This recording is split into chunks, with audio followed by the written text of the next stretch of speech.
The Tower of Babel. Now the whole world had one language and a common speech.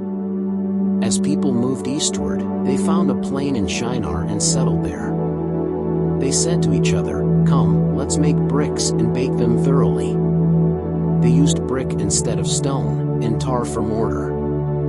Then they said, "Come, let us build ourselves a city, with a tower that reaches to the heavens, so that we may make a name for ourselves. Otherwise we will be scattered over the face of the whole earth."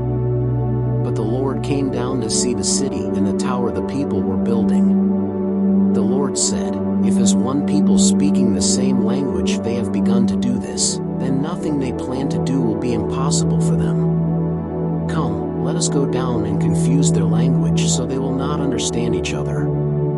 So the Lord scattered them from there over all the earth, and they stopped building the city.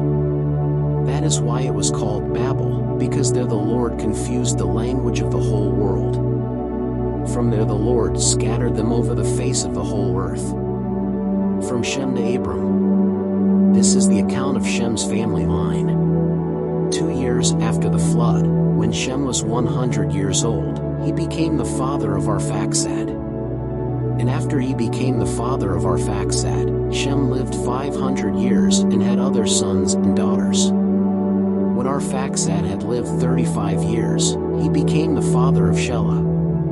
And after he became the father of Shelah, Arphaxad lived 403 years and had other sons and daughters. When Shelah had lived 30 years, he became the father of Eber.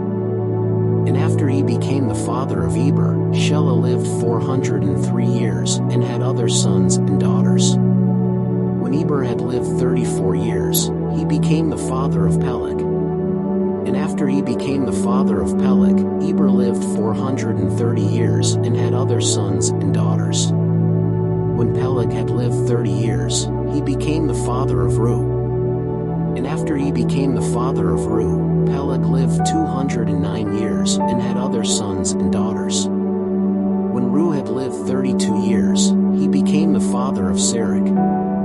And after he became the father of Serug, Reu lived 207 years and had other sons and daughters. When Serug had lived 30 years, he became the father of Nahor.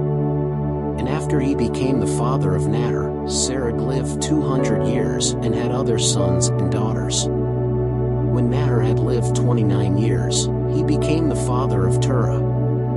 And after he became the father of Terah, Nahor lived 119 years and had other sons and daughters. After Terah had lived 70 years, he became the father of Abram, Nahor, and Haran. Abram's family.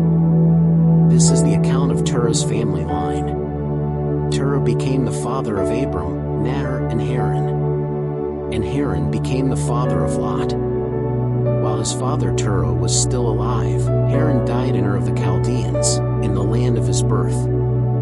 Abram and Nahor both married. The name of Abram's wife was Sarai, and the name of Nahor's wife was Milcah. She was the daughter of Haran, the father of both Milcah and Iscah. Now Sarai was childless because she was not able to conceive.